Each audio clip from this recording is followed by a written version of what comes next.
বাসর ঘরে বসে আছে পারমিতা। গা ভর্তি ডায়মন্ডের জুয়েলারি, পরনে লাল লেহেঙ্গা, হাত ভর্তি চুড়ি, কিন্তু হাতে কোনো মেহেদি নেই। খাটের মাঝখানে বসে ঘোমটা দিয়ে বসে আছে। যেভাবে বসিয়ে দিয়ে গিয়েছিল সেভাবে বসে রয়েছে পারমিতা। এক দৃষ্টিতে তাকিয়ে আছে নিজের হাতের দিকে। বিয়েতে মেয়েদের হাতে হয় মেহেদি দেওয়া থাকে আর না হয় আলপনা করা থাকে, কিন্তু পারমিতার হাতে কিছুই করা নেই। নিজের পরনের কাপড়ের দিকে তাকিয়ে রইল পারমিতা।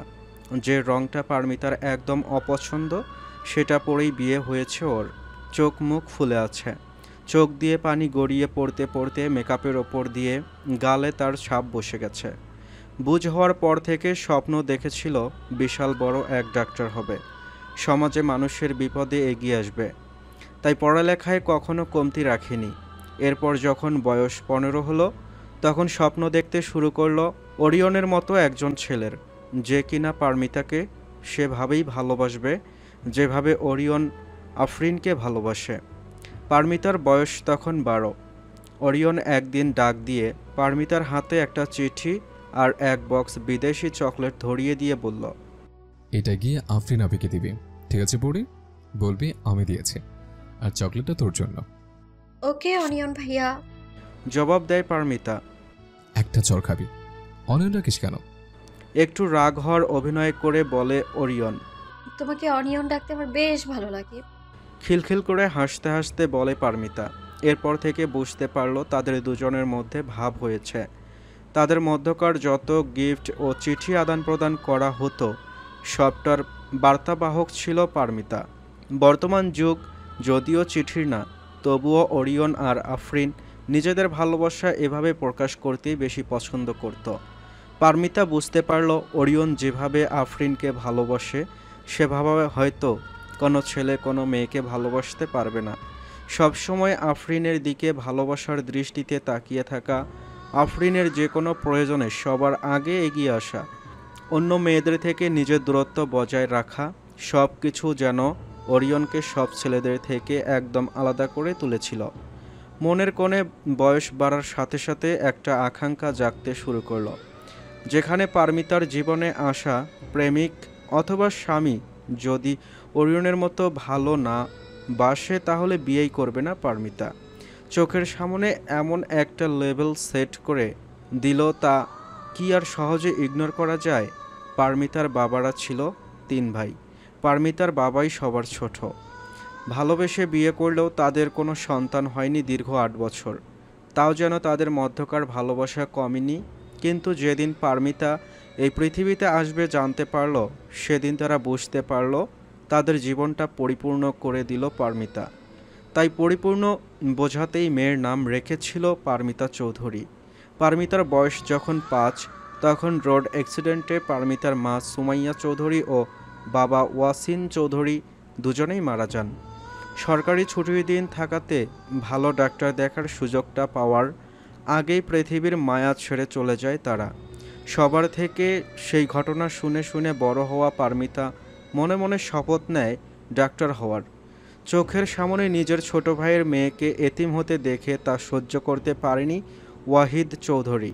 তাই পারমিতাকে নিজের বুকে টেনে নেন তিনি ও তার স্ত্রী মায়া চৌধুরী।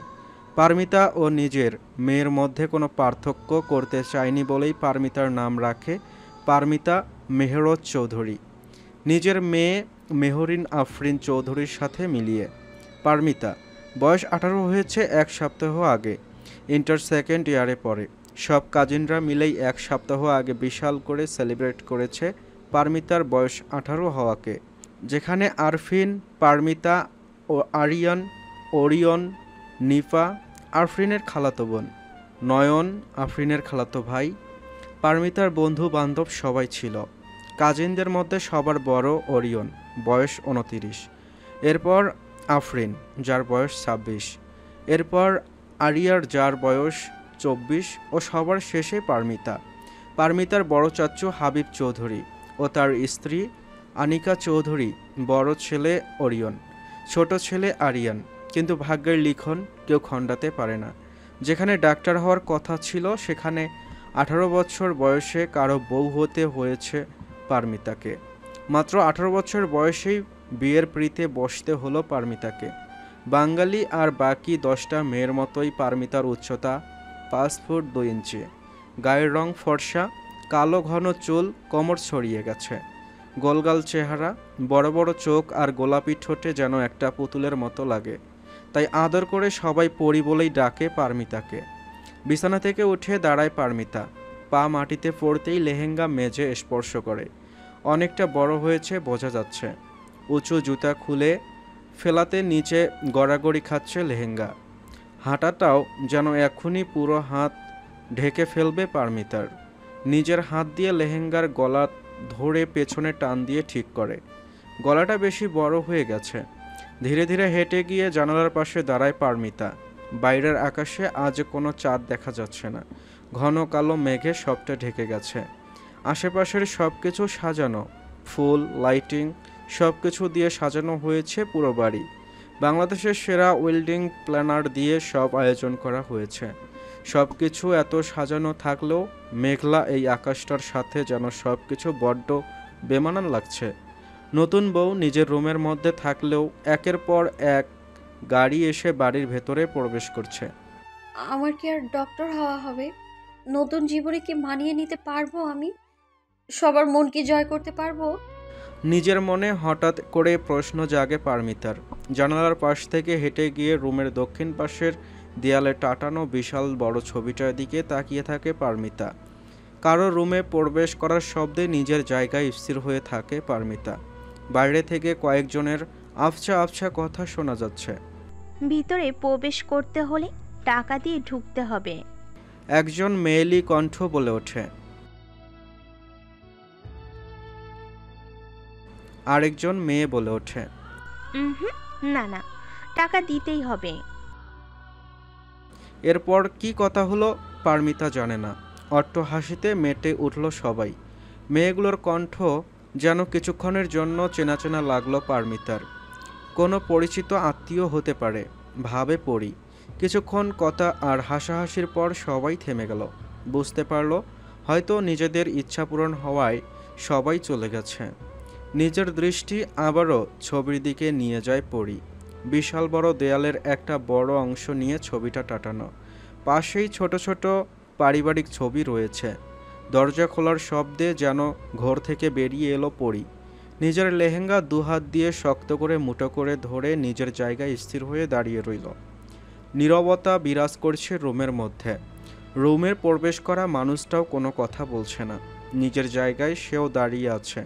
তা না হলে হাঁটার শব্দ পারমিতার শোনার কথা ছিল, কিন্তু পারমিতা কিছুই শুনতে পায়নি। ছবিতে আফরিনকে অনেক সুন্দর লাগছে, তাই না? কথাটা শুনতেই ধীরে ধীরে ঘুরে তাকায় পারমিতা। দরজার সামনে স্থির হয়ে দাঁড়িয়ে আছে শেরওয়ানি পরা ওরিয়ন। ওরিয়ন আফনান চৌধুরী। প্রতিটা মানুষের জীবনে একজন আইডল থাকে, যে জীবনে বড় হওয়ার সাথে সাথে তার মতো হতে চায়, নিজের সব তার অনুসারে করার চেষ্টা করে। পারমিতার আইডল ছিল আফরিন। ওয়াহিদ চৌধুরী যেদিন পারমিতাকে বাড়িতে নিয়ে আসলেন, সেদিন আফরিন সবার আগে পারমিতাকে তার রুমে নিয়ে গিয়ে নিজের সব খেলনা ও জিনিস দেখাতে লাগলেন। পারমিতাকে জড়িয়ে ধরে নিজের সব খেলনা দিয়ে বললেন, আজ থেকে সব তোর। এরপর থেকে কোনোদিন ছোট্ট পারমিতার মনে হয়নি এটা তার নিজের বাড়ি নয়। ছবিতে আফরিনকে অনেক সুন্দর লাগছে, তাই না? ওরিয়নের কথাটা শুনেই পেছন ফিরে তাকায় পারমিতা। বরসাজা ওরিয়ন অপলক দৃষ্টিতে তাকিয়ে আছে আফরিনের ছবিটার দিকে। আফরিনের গায়ের রং শ্যামলা, উচ্চতায় 5 ফুট 5 ইঞ্চি, চুলগুলো কাঁধ পর্যন্ত। গোলগাল চেহারায় মায়া যেন চুয়ে চুয়ে পড়ছে আফরিনের মুখ থেকে। পছন্দের রং নীল। ছবিতে আফরিন সাদা রঙের একটা গাউন পরা, বিশাল এক চেয়ারে বসে পায়ের ওপর পা রাখা, দুহাত চেয়ারের দুপাশে রাখা। দেখে মনে হচ্ছে যেন এক অপ্সরা বসে আছে চেয়ারে। ওরিয়নের রুমে এই ছবিটা পারমিতা দেখে আসছে আরও 5 বছর আগ থেকে। নীল রঙের দেয়াল থেকে শুরু করে পুরো ঘরটাই যেন একটা নীলের রাজ্য। আফরিন থাকবে বলেই সব কিছু নিজের হাতে সাজিয়েছিল ওরিয়ন ও আফরিন। 6 বছরের ভালোবাসা পরিপূর্ণ হওয়ার কথা ছিল আজ। হ্যাঁ, আজ আফরিন আর ওরিয়নের বিয়ের কথা ছিল। বিয়ের তারিখ ঠিক হওয়ার পর থেকে আফরিন আর ওরিয়নকে এত বেশি খুশি হতে আর কখনো দেখেনি পারমিতা। বিশেষ করে ওরিয়নকে। ওরিয়নকে দেখলেই মনে হতো যেন পৃথিবীর সব কিছু পেতে যাচ্ছে ওরিয়ন। কিভাবে একজন মানুষ অন্য একজনকে এত ভালোবাসতে পারে তা বুঝতেই পারেন তো না পারমিতা। মনে প্রাণে সব সময় চাইতো এদের দুজনের ওপর যেন কারো নজর না পড়ে।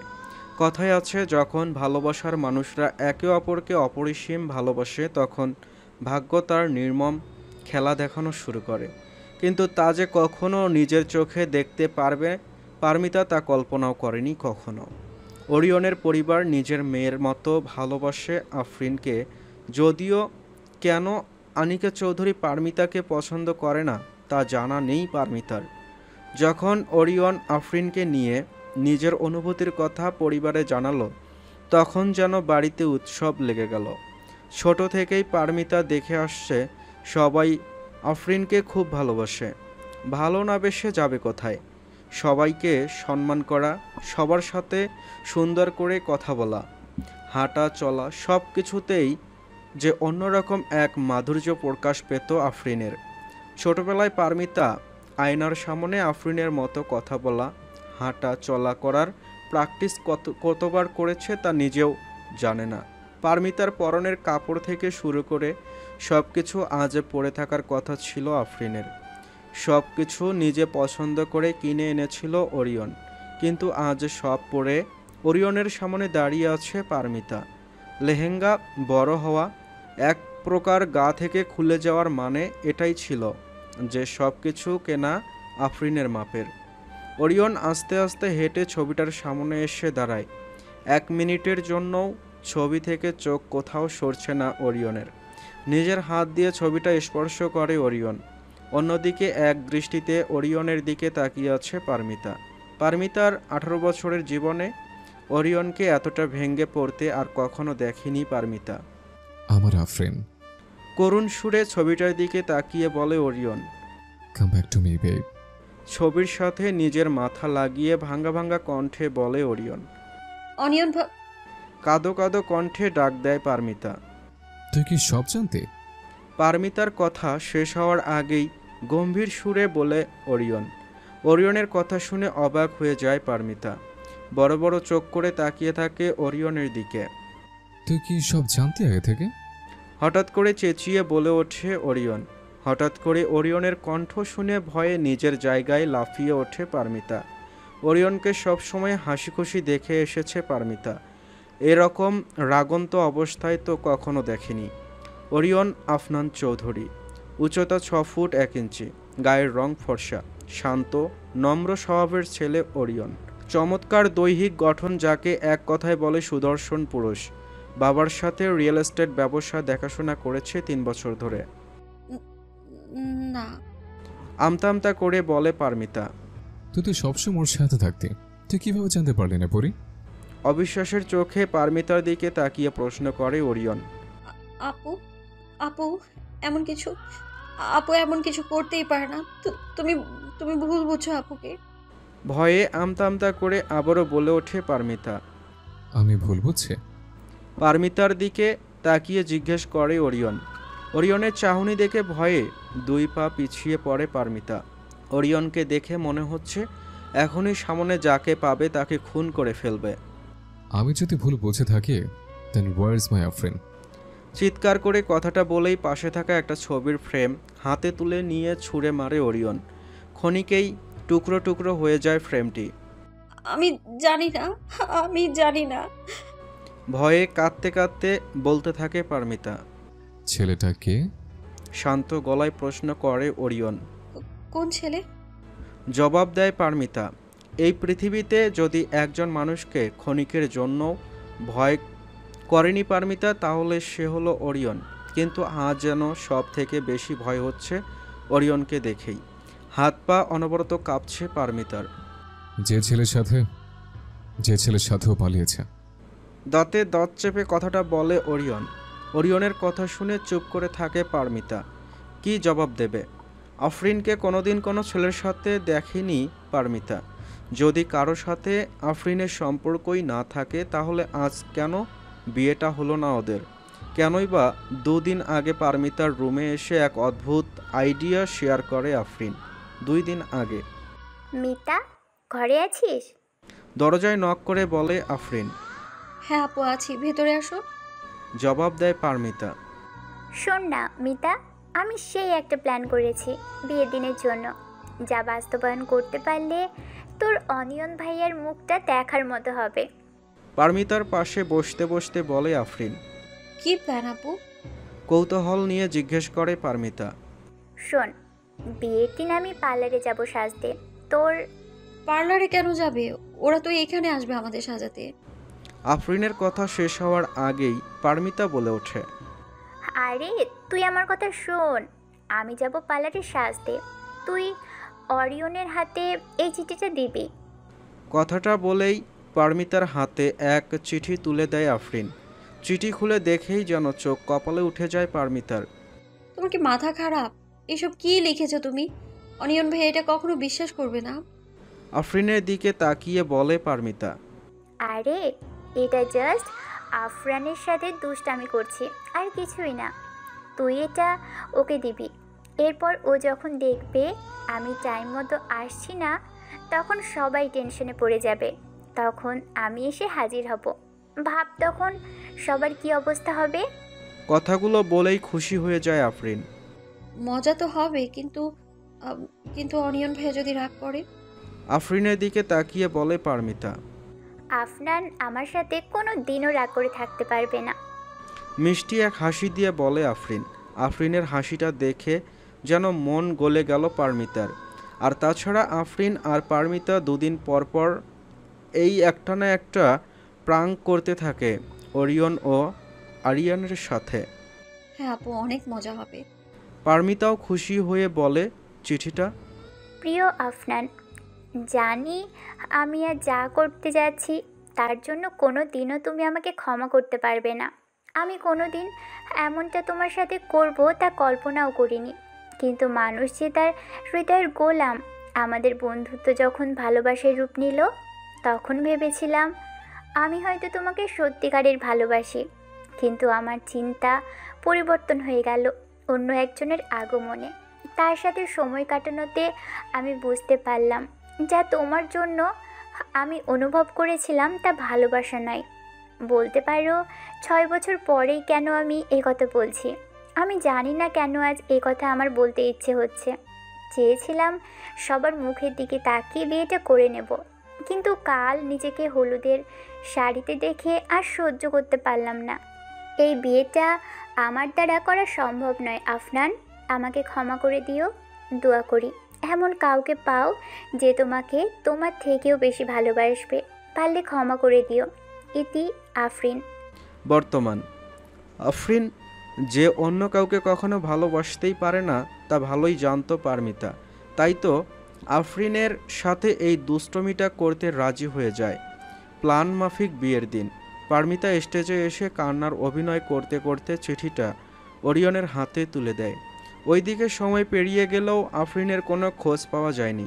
ফোন বন্ধ। পার্লারে গেলে জানা যায় আফরিন সেখানে যায়নি।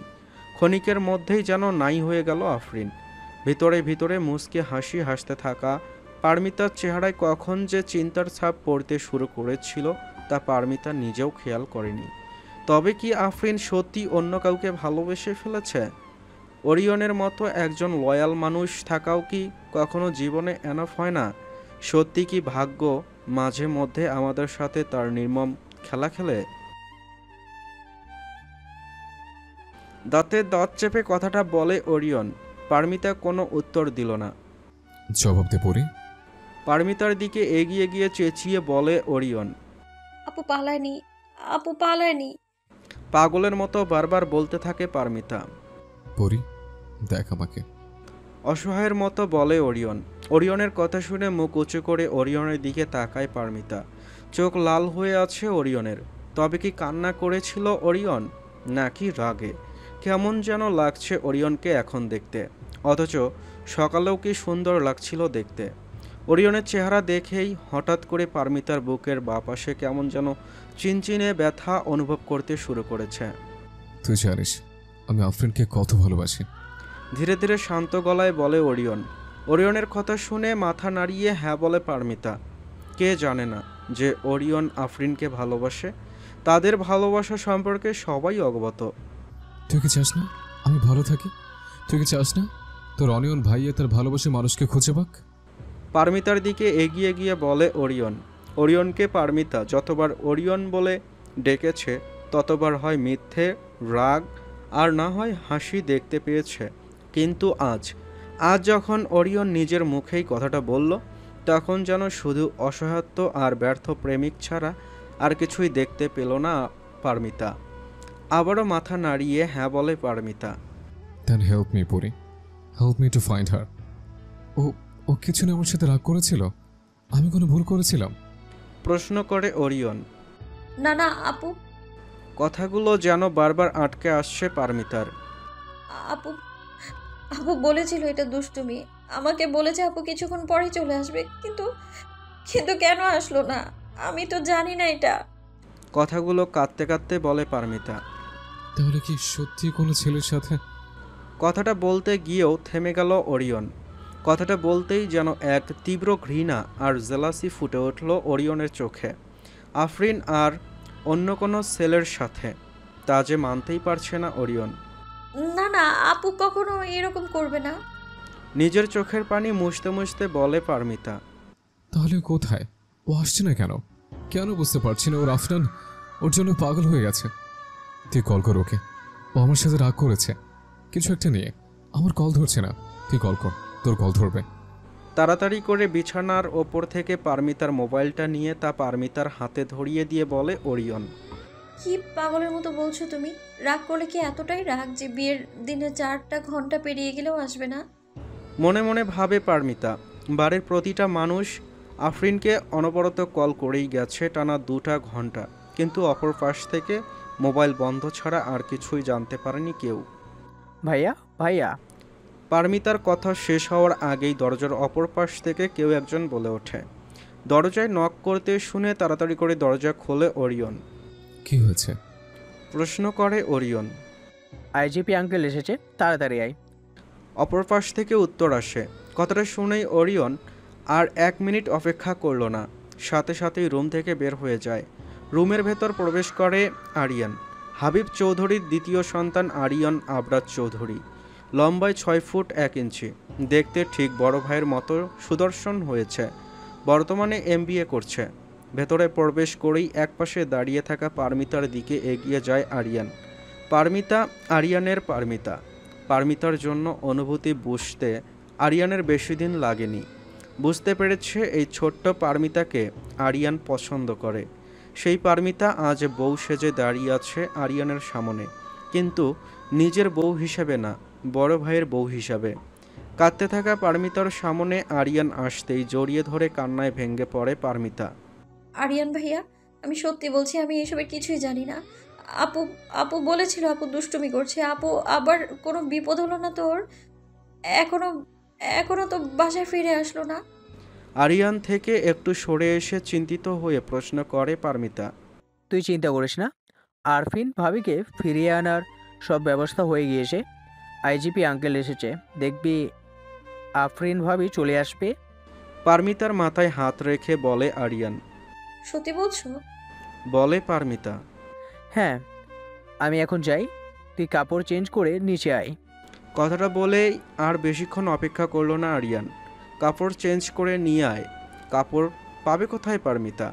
এই বাড়িতে মেয়ে বলতে আরিয়ানের মা আনিকা চৌধুরীই আছে। বাড়িতে আসার সময় শুধুমাত্র আফরিনের কাপড় নিয়ে এসেছে সবাই। ধীর পায়ে হেঁটে বিশাল আলমারির সামনে গিয়ে দাঁড়ায় পারমিতা। আফরিনের কোনো কাপড় পাবার আশায় আলমারি খুলতেই যেন বুকের কষ্টটা দ্বিগুণ হয়ে গেল। সামনের বিশাল আলমারি জুড়ে শুধু নতুন নতুন জামা কাপড় ঝুলিয়ে রাখা আছে। এসব আফরিনের নয়। আফরিনের সব কিছু যে পারমিতার খুব চেনা। সব কিছু ওরিয়ন আফরিনের জন্য নতুন করে কিনেছে, তা বুঝতে আর বাকি রইল না পারমিতার। কোথায় তুই আপু? তুই কি সত্যি কাউকে ভালোবেসে ফেলেছিস? মনে মনে ভাবে পারমিতা। তাড়াতাড়ি নিচে যেতে হবে ভেবে আলমারি থেকে একটা সিম্পল 3 পিস সেট তুলে নেয় পারমিতা। ওয়াশরুম জামা গায়ে বেরিয়ে এসেছে পারমিতা। পরনের জামা লেহেঙ্গার মতোই বড় হয়েছে। তাও আর কিছু না দেখেই তাড়াতাড়ি করে রুম থেকে বেরিয়ে পড়ে পারমিতা। এই বাড়ির আনাচে কানাচে সব কিছুই পারমিতার চেনা। ছোটকাল থেকেই বহুবার এসেছে এই বাড়িতে। চট্টগ্রাম শহরের দু প্রান্তে থাকা দু পরিবার। যেখানে ২ নং গেটে থাকে হাবিব চৌধুরী, সেখানে হালিশহর থাকে ওয়াহিদ চৌধুরী। পারমিতা তাড়াতাড়ি করে সিঁড়ি বেয়ে নিচে নামতেই দেখতে পায় পুলিশের সাথে তাড়াহুড়ো করে বাসা থেকে বেরিয়ে যায় ওরিয়ন। ড্রয়িং রুমের সোফায় বসে আছে মায়া চৌধুরী। কান্না করতে থাকা মায়া চৌধুরী একটু পরপর টিস্যু দিয়ে চোখের পানি মুছছে। তার পাশেই বসে তাকে সান্ত্বনা দেওয়ার চেষ্টা করছে আনিকা চৌধুরী। হাবিব চৌধুরী, ওয়াহিদ চৌধুরী ও আরিয়ান মিলে এক পাশে দাঁড়িয়ে নিজেরা কথা বলছে। সিঁড়ির পাশে দাঁড়িয়ে থাকা পারমিতাকে প্রথমেই খেয়াল করেন আনিকা চৌধুরী। পারমিতাকে দেখতেই যেন চেহারা থেকে সব ধরনের মায়া কমলতা দূর হয়ে গেল। ভ্রু কুঁচকে দাঁতে দাঁত চেপে এসে হাজির হয় পারমিতার সামনে। আনিকা চৌধুরীকে উঠে যেতে দেখে পারমিতার দিকে চোখ যায় মায়া চৌধুরীর। সব দোষ এই মেয়েটার। আমি নিশ্চিত আফরিনকে এই বুদ্ধি এই মেয়েটা দিয়েছে। পারমিতার দিকে ঘৃণার চোখে তাকিয়ে বলে আনিকা চৌধুরী। এই মেয়ে, বলো আফরিন কোথায়? আফরিনকে এই বুদ্ধি কেন দিয়েছো বলো? পারমিতার ডান বাহু ধরে চেঁচিয়ে বলতে থাকে আনিকা চৌধুরী। আনিকা চৌধুরীর চেঁচামেচি শুনে সকলের দৃষ্টি যায় পারমিতার দিকে। কেউ কিছু বলার আগেই আনিকা চৌধুরীর পাশে গিয়ে দাঁড়ায় মায়া চৌধুরী। কি করছেন এসব আপা? ওকে ছাড়ুন। পারমিতাকে টান দিয়ে নিজের কাছে নিয়ে এসে বলে মায়া চৌধুরী। পারমিতার চোখ দিয়ে পানি পড়া যেন বন্ধই হচ্ছে না। মায়া চৌধুরীকে একটু শক্ত করে ধরে রেখে স্থির থাকার চেষ্টা করে। মনে হচ্ছে এক্ষুনি মাথা ঘুরিয়ে পড়ে যাবে। তুমি জানো না মায়া, এই মেয়েটা আফরিনকে হিংসা করে। একটা অলক্ষণ মেয়েও। আপা আপনি ভুলে যাচ্ছেন মিতা আমার মেয়ে। ওকে নিয়ে এসব বলবেন না। মেয়ে বলে মেয়ে হয়ে যায় না মায়া। এই মেয়েটার জন্য আমার ছেলেটা আফরিনকে হারিয়েছে। জীবনটা শেষ হয়ে গেছে আমার ছেলের। আনিকা, চুপ করো তুমি। আনিকা চৌধুরীর সামনে এসে বলে হাবিব চৌধুরী। হাবিব তুমি? জীবন কি একাই অরিয়নের শেষ হয়েছে, মিতার হয়নি? আপনি হয়তো ভুলে যাচ্ছেন অরিয়নের সাথে বিয়ে হয়েছে মিতার।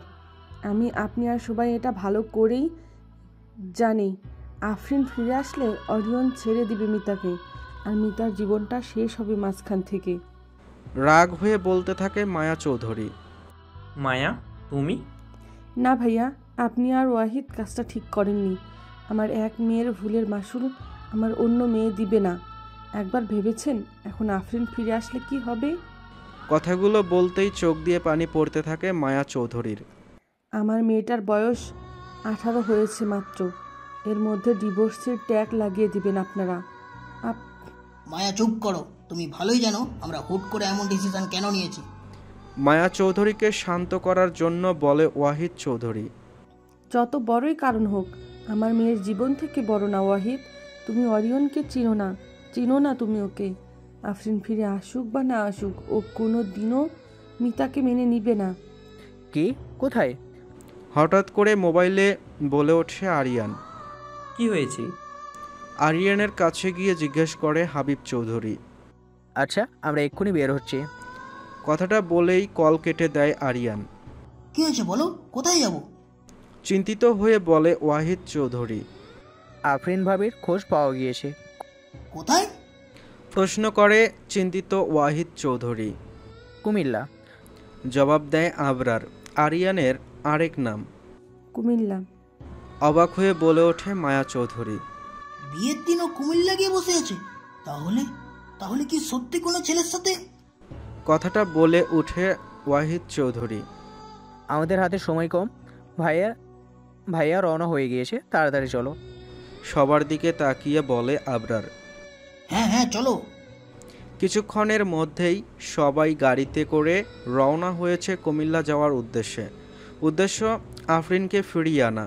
উদ্দেশ্য এমনটা করার কারণ জানা। হাইওয়ে ধরে গাড়ি চলতে শুরু করেছে। বাইরে টিপটিপ বৃষ্টি পড়ছে। মেঘে ঢাকা আকাশের দিকে এক নজরে তাকিয়ে আছে পারমিতা। মাত্র 6 ঘন্টার মধ্যে পারমিতার জীবনটা কিভাবে পরিবর্তন হয়ে গেল তা যেন অবিশ্বাস্য লাগছে পারমিতার কাছে। পারমিতাকে তোর বিয়ে করতেই হবে। রাগন্ত হাবিব চৌধুরী বলে ওরিয়নকে।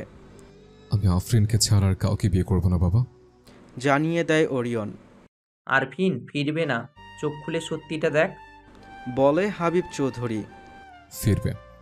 বলে ওরিয়ন। ফিরবে না, 2 ঘন্টা হয়ে গেছে, কিন্তু পুলিশ ওকে কোথাও খুঁজে পাচ্ছে না।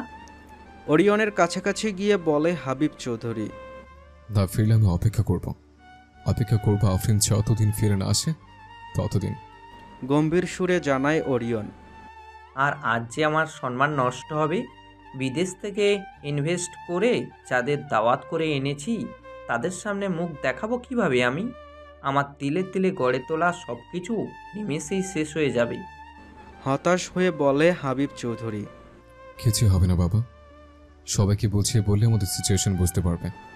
হাবিব চৌধুরীর হাত ধরে বলে ওরিয়ন। সবাই আমার পিছনে পিছনে হাসবে ওরিয়ন। আমার সাথে কম্পিটিশন করা লোকেরা এটার সুযোগ নিয়ে আমার বিপক্ষে কাজ করবে। তুই পারমিতাকে বিয়ে করে নে ওরিয়ন। অনুরোধ করে বলে ওরিয়ন। আই এম সরি বাবা, but can not do it. মাথা নিচু করে মন খারাপ করে বলে ওরিয়ন। তাহলে তোকে আমি এই সম্পত্তি থেকে ত্যায্য করব। আফরিনের প্রতি আমার ভালোবাসা তোমার এই বিশাল সম্পত্তির থেকেও বেশি বাবা। যাই করো, আমি আফরিনের সাথে বেইমানি করতে পারবো না। নিজের ডিসিশন জানিয়ে দেয় ওরিয়ন। মিতা, মিতা। মা। মায়া চৌধুরীর ডাক শুনে ঘোর কাটে পারমিতার। বৃষ্টি তোর গায়ে পড়ছে, ধ্যান কোথায়? মিতার মাথায় হাত রেখে বলে মায়া চৌধুরী। কোথাও না, এমনিতেই ভালো লাগছিল না তাই। মৃদু এক হাসি দিয়ে বলে মিতা। যা হয়েছে তাতে তোর কোনো দোষ নেই, নিজেকে দোষারোপ করিস না। মিতার দিকে তাকিয়ে বলে মায়া চৌধুরী। কথাটা বলতেই মায়া চৌধুরীকে জড়িয়ে ধরে পারমিতা। আমি যদি তখন রাজি না হতাম তাহলে হয়তো কিছুই হতো না মা। জড়িয়ে ধরে কাঁদতে কাঁদতে বলে পারমিতা। হয়তো, কিন্তু তাতে তোর কোনো দোষ নেই। তুই তো তোর বোনের কথা শুনেছিলি। পারমিতার পিঠে হাত বুলিয়ে দিয়ে বলে মায়া চৌধুরী। আফরিনের টেনশন প্রতিনিয়ত যেন মরণ যন্ত্রণা দিচ্ছে মায়া চৌধুরীকে। তাও ভালোটার আশা করে নিজেকে শান্ত করে রেখেছে। আপুকে আমরা ফিরে পাবো তাই না? মায়া চৌধুরীর দিকে তাকিয়ে বলে পারমিতা। হ্যাঁ, দেখবি ঠিক তোর বাবা ওকে খুঁজে বের করবে। কথাটা বলতেই যেন চোখ দিয়ে পানি পড়তে শুরু করলো মায়া চৌধুরীর। তাই যেন হয়। কথাটা বলেই সিটে হেলান দিয়ে চোখ বন্ধ করে রাখে পারমিতা। কুমিল্লা বিবিরহাট বাজারের সামনে গাড়ি এসে থেমেছে। জানালা দিয়ে দোকানের সাইনবোর্ডের ওপর জায়গাটার নাম দেখতে পায় পারমিতা। এখানে কেন মা? এখানে আপু আসবে কি জন্য? প্রশ্ন করে পারমিতা। বুঝতে পারছি না কিছু। বাইরের দিকে তাকিয়ে বলে মায়া চৌধুরী। তাড়াতাড়ি করে সবাই গাড়ি থেকে নামতেই কিছুটা দূরে 8 থেকে 10 জন পুলিশকে দেখতে পায় সবাই। রাস্তার একপাশে আফরিনের গাড়িটা দেখা যাচ্ছে। পুলিশের সাথেই দাঁড়িয়ে আছে ওরিয়ন। দূর থেকে ওরিয়নের চেহারাটা ঠিকমতো দেখতে পারছে না পারমিতা, তবে ওরিয়নকে স্বাভাবিক মনে হচ্ছে না পারমিতার। গাড়ি থেকে নেমেই সবাই তাড়াতাড়ি করে ওরিয়নের কাছে চলে যায়। পারমিতার পা যেন বরফ হয়ে রইল, চাইলেও হাঁটতে পারছে না। ওরিয়নের কাছে যেতেই কান্নায় ভেঙে পড়েন মায়া চৌধুরী। ওয়াহিদ চৌধুরী জড়িয়ে ধরে মায়াকে। তবে কি আপুর অ্যাক্সিডেন্ট? মনে মনে ভাবে পারমিতা। যেমন ভাবছিস তেমন কিছু না। পেছন থেকে বলে ওঠে আবরার।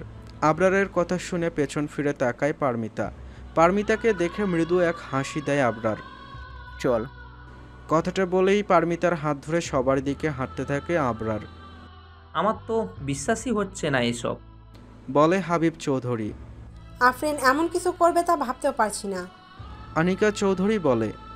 আমরা ভেবেছিলাম ও হয়তো রেগে আছে বা কোনো বিপদে পড়েছে। কান্না করতে করতে বলে মায়া চৌধুরী। পারমিতা কাছাকাছি আসতেই কথাগুলো শুনতে থাকে।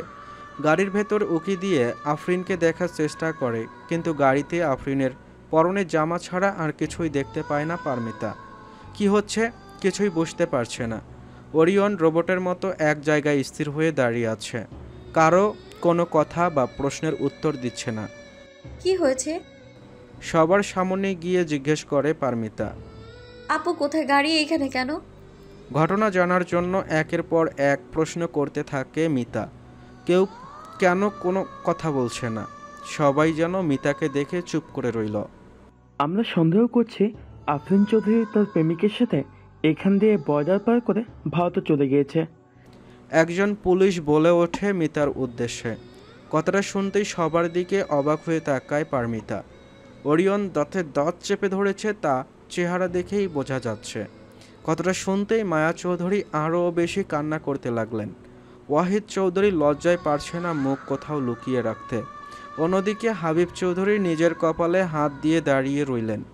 আনিকা চৌধুরী দৌড়ে গিয়ে ওরিয়নের পাশে গিয়ে দাঁড়ালেন। কি আজে বাজে বলছেন এসব? আপু এরকম কখনোই করবে না। রাগ হয়ে বলে পারমিতা। সিসিটিভি ফুটেজে স্পষ্ট দেখা গিয়েছে আফরিনের গাড়িতে একজন ছেলে আছে। গাড়ি পাওয়া গেছে কুমিল্লা বর্ডারের সাথে, আর এখানে তাদের দুজনের মধ্যে একজনও নেই। পুলিশের লোকটা আবারও বলে। বাবা ইনি কি সব বলছে এসব? ওয়াহিদ চৌধুরীর কাছে গিয়ে বলে পারমিতা।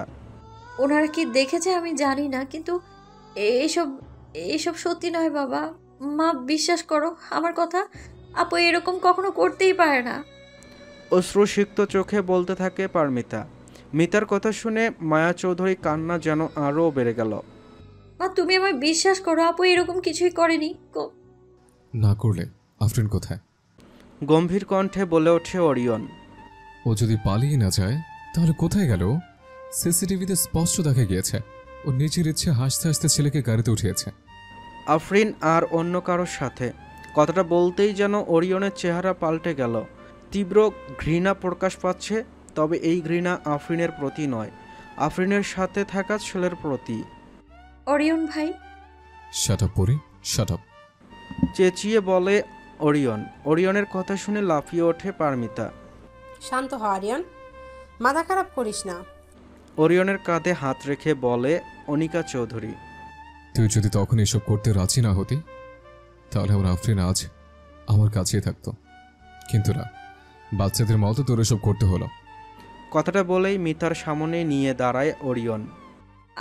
আমি তো শুধু আপুর কথা রাখছিলাম। আমতা আমতা করে বলে মিতা। তোর বাচ্চা মেয়ে আর তোর কথা রাখা আমার জীবন থেকে আফরিনকে কেড়ে নিয়েছে। কথাটা বলি সবাইকে রেখেই নিজের গাড়িতে উঠে চলে যায় ওরিয়ন। আমি আগেই বলেছিলাম এই মেয়েটা একটা অলক্ষী। মেয়েটা শুধু সবার ক্ষতি ছাড়া কিছুই করতে পারে না। প্রথম মেয়ে চুপ করো আনিকা, চেঁচিয়ে বলে হাবিব চৌধুরী। হ্যাঁ, আমাকে শুধু চুপ করিয়ে রাখতে পারবে। কথাটা বলে আনিকা চৌধুরী গিয়ে নিজের সিটে গিয়ে বসে পড়ে। আফরিন কেন এমন করলো ওয়াহিদ? কেন ও আমাদের ওর পছন্দের কথা না বলে এভাবে পালিয়ে গেল? ওয়াহিদ চৌধুরীর বুকে মাথা রেখে কান্না করতে থাকে মায়া চৌধুরী। বলে, হয়তো ভেবেছিলাম অরিয়ন কিছুতেই রাজি হবে না, কিন্তু আজও আমাদেরকে সবার চোখে ছোট করে দিল। মায়া, আমরা কি বাবা মা হিসেবে এতটাই খারাপ? কথাটা বলত্ব বলতেও ওয়াহিদ চৌধুরীর চোখ দিয়ে 2 ফোঁটা পানি গড়িয়ে পড়ল, যা পারমিতার নজরের আড়াল হলো না। মা বাবাকে এত লজ্জিত আর ভেঙ্গে পড়তে কখনো দেখেনি মিতা। তাদের কোনো ছেলে না থাকলেও সবসময় আফরিন আর মিতাকে নিয়ে গর্ববোধ করেছেন তারা। আর এখন সন্তান হিসেবে কি পাওনা দিল তাদের? অপরাধবোধ যেন ক্রমাগত গ্রাস করে নিচ্ছে মিতাকে। চাচ্চু চলো এখন রওনা দিই। ওয়াহিদ চৌধুরীর সামনে এসে বলে আবরার। সায় দেয় ওয়াহিদ চৌধুরী। গাড়ি আবারও চলতে শুরু করেছে। ড্রাইভারের সাথে সামনে আবরার বসেছে, পেছনে 2 ভাই আর তাদের স্ত্রী, আর একদম পেছনের সিটে বসেছে পারমিতা। জানালা দিয়ে বাইরে তাকাতেই দেখতে পায় ভোরের আলো একটু একটু উঠতে শুরু করেছে।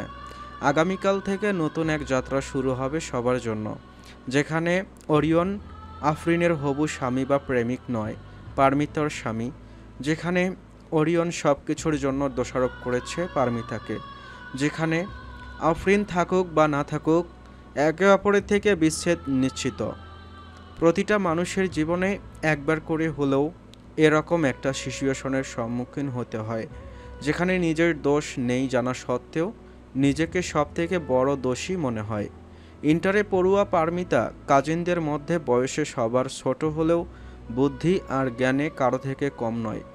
আফরিনের চলে যাওয়াতে যে পারমিতার কোনো হাত বা দোষ নেই তা পারমিতা নিজেও ভালো করে জানে, কিন্তু তাও কেন যেন নিজেকে বারবার দোষী মনে হচ্ছে, প্রতিটা মুহূর্তেই মনে হয়।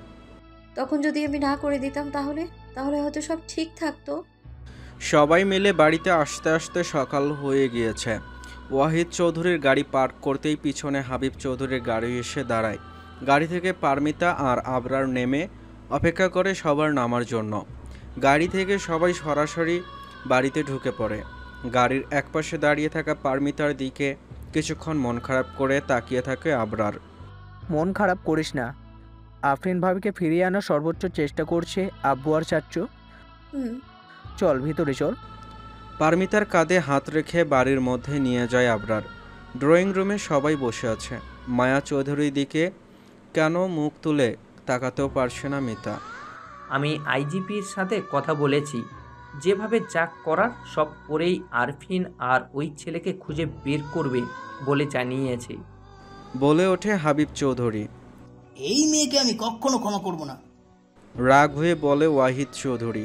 ড্রয়িং রুমের একপাশে দাঁড়িয়ে আছে মিতা। আবরার গিয়ে ডাইনিং টেবিলের সামনে বসেছে। বিয়ের প্রোগ্রাম নিয়ে গত 8 থেকে 10 দিন ধরে ঝড় যাচ্ছিল আবরারের ওপর। মনে হচ্ছে আর দাঁড়িয়ে থাকতে পারবে না। মিতা একবার চোখ বুলিয়ে পুরো বাড়িতে ওরিয়নকে খুঁজতে থাকে, কিন্তু কিছুতেই দেখতে পায় না। তবে কি নিজের রুমে? মনে মনে ভাবে মিতা। অরিয়ন কোথায়? পানি নিয়ে আসা কাজের মেয়ে শায়লাকে দেখে জিজ্ঞেস করে আনিকা চৌধুরী। ছোট স্যার তো বাসায় আসেনি ম্যাম। জবাব দেয় শায়লা। আসেনি মানে? ভোরে আসেনি? চেক করেছিল সব কিছু? চিন্তিত সুরে জিজ্ঞেস করে আনিকা চৌধুরী। জি ম্যাম, সকালবেলায় সবার বেডরুম রেডি করে এসেছি, তখনও দেখিনি স্যারকে। আবারও বলে শায়লা। আনিকা চৌধুরী আর কোনো কথা না বলে নিজের ব্যাগ থেকে মোবাইল বের করতে করতে নিজের রুমে চলে যান। আমাদের ক্ষমা করবেন হাবিব ভাই, জীবনেও ভাবতে পারিনি এরকম একটা সিচুয়েশনে আফরিন আমাদের সবাইকে রেখে পালিয়ে যাবে। কথাটা বলতেই চোখ ভিজা আসে মায়া চৌধুরীর। মিতা মায়া চৌধুরীর অবস্থা দেখে তার পাশে গিয়ে বসে, নিজের হাত দিয়ে জড়িয়ে ধরে মায়া চৌধুরীকে। তুমি কান্না করো না, দেখবে সব ঠিক হয়ে যাবে। ভরসা দিয়ে বলে মিতা। কিছুই ঠিক হবে না মিতা। জবাব দেয় ওয়াহিদ চৌধুরী। আমার মনে হয় 2-1 দিন তোরা এখানে থেকে গেলে ভালো হবে, মিতার অরিয়নের ব্যাপারটা একটু গুছিয়ে নেওয়ার জন্য। ওয়াহিদ চৌধুরীর হাতে হাত রেখে বলে হাবিব চৌধুরী। ওয়াহিদ চৌধুরীর বড় ভাইয়ের কথা শুনে মায়া চৌধুরীর দিকে তাকায়। মায়া চৌধুরীরও মত আছে বুঝতে পারলে মাথা নাড়িয়ে সায় দেয় ওয়াহিদ চৌধুরী। সাইলা, ওয়াহিদের রুম খুলে দাও। জি স্যার। কথাটা বলেই হাবিব চৌধুরী নিজের রুমে যান। তুমি একটু রেস্ট করে নাও মায়া, বলে ওয়াহিদ চৌধুরী। হ্যাঁ মা বাবা ঠিক বলছে, তুমি একটু রেস্ট নাও। তুইও নিয়ে নে মিতা, আর পারলে আমাকে মাফ করে দিস। কথাটা বলেই সোফা থেকে উঠে চলে যায় মায়া চৌধুরী। আমাকে মাফ করে দিস মিতা, আমি যে নিরুপায় ছিলাম। বাবা এভাবে বলো না প্লিজ, তোমরা আমার জন্য যা ভালো মনে হয়েছে তাই করেছো, আর তাতে আমি একটু কষ্ট পাইনি। ওয়াহিদ চৌধুরীর হাত ধরে বলে মিতা। যা হয়েছে তা কারোই জন্য ভালো হয়নি মিতা, তবে সবকিছু বাঁচানোর জন্য এই একটা পথই খোলা ছিল আমাদের। মাথা নিচু করে বলে ওয়াহিদ চৌধুরী। মিতা কিছু বলে না, কি বলবে তা জানা নেই। যা হয়েছে তা যে ভালো হয়নি তা মিতা নিজেও ভালো করে জানে। রেস্ট করে নে। মিতার মাথায় হাত দিয়ে কথাটা বলেই চলে যায় ওয়াহিদ চৌধুরী। চেয়ারে বসা আবরার সবকিছু চুপচাপ দেখে গেল। ওয়াহিদ চৌধুরীকে চলে যেতে দেখলেই ধীর পায়ে হেঁটে এসে মিতার পাশে গিয়ে বসে। অরিয়ন ভাইয়া আফরিন ভাবিকে ভালোবাসে, কথাটা সত্যি।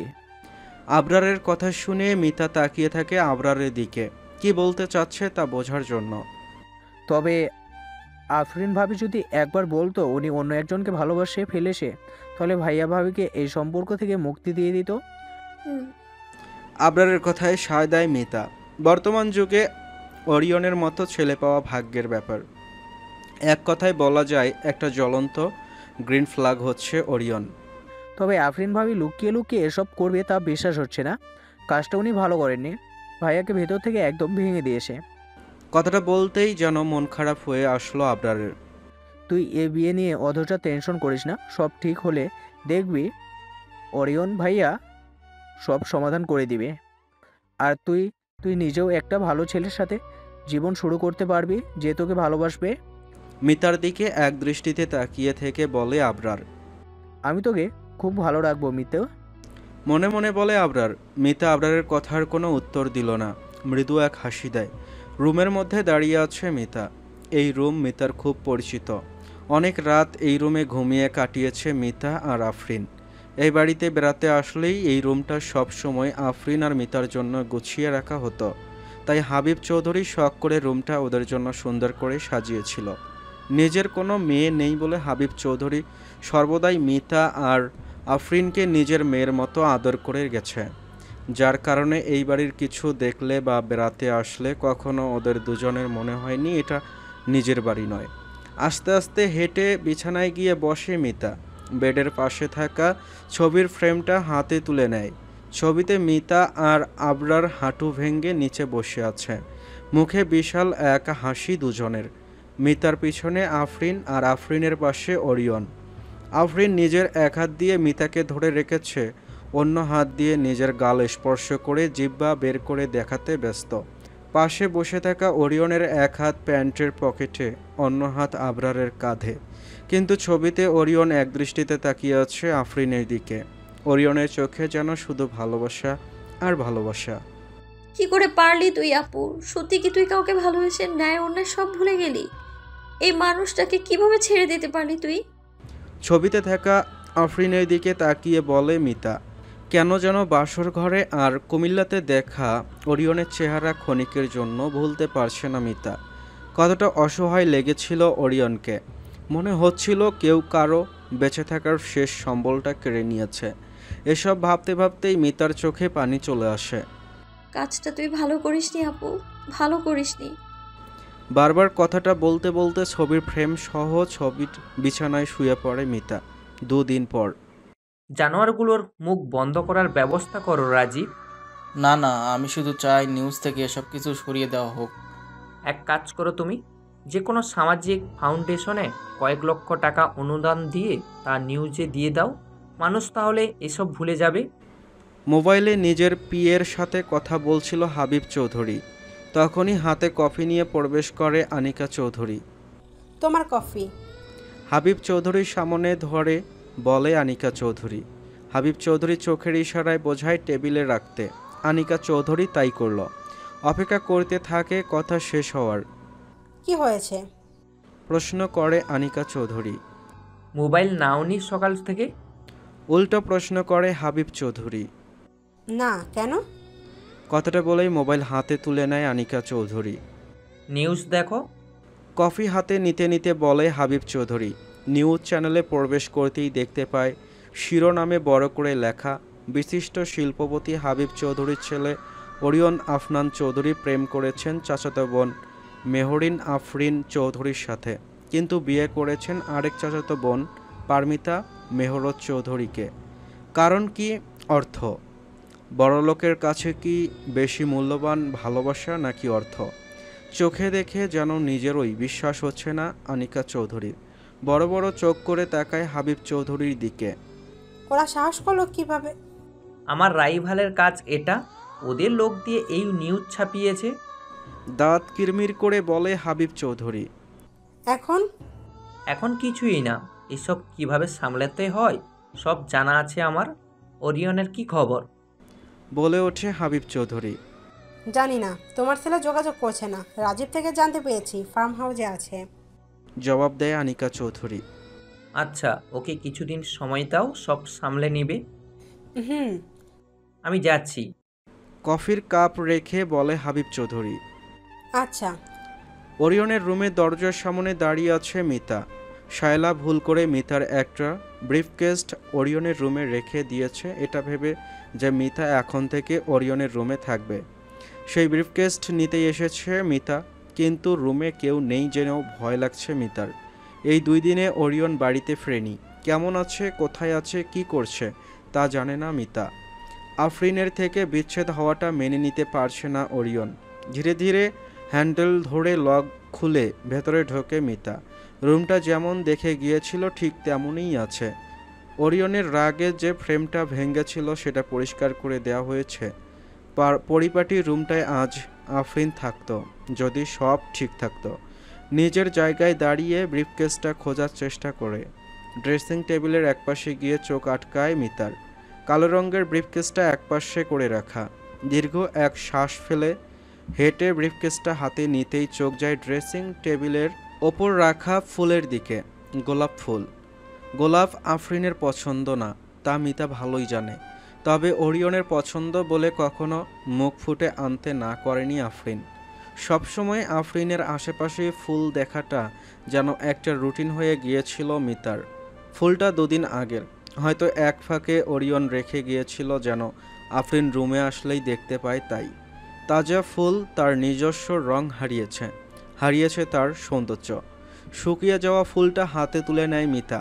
ধীরে ধীরে নিজের কানের কাছে নিয়ে নিজের চুলে গুজে দেয় ফুলটা।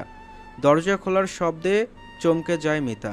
পিছন ফিরে তাকাতেই দেখতে পায় দাঁড়িয়ে আছে ওরিয়ন। পরনে কালো শার্ট আর প্যান্ট, ওপরের বোতাম দুটো খোলা, চুলগুলো এলোমেলো। চোখ দেখে মনে হচ্ছে ঘুমায় না অনেক দিন। চোখের নিচে কালো দাগ পড়েছে।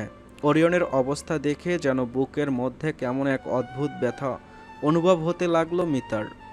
তুই এখানে? মিতাকে দেখে অবাক হয়ে বলে ওরিয়ন। এটা নিতে এসেছিলাম। ব্রিফকেস দেখিয়ে বলে মিতা। ওরিয়ন আর কিছু না বলে হেঁটে বিছানায় গিয়ে বসে। মিতাও ব্রিফকেস হাতে নিয়ে হাঁটা শুরু করে। পড়ি? নিচের দিকে তাকিয়ে থেকে ডাক দেয় ওরিয়ন। জি। ওরিয়নের ডাক শুনে দাঁড়িয়ে যায় মিতা। সেদিন যা বলেছিলাম তার জন্য সরি।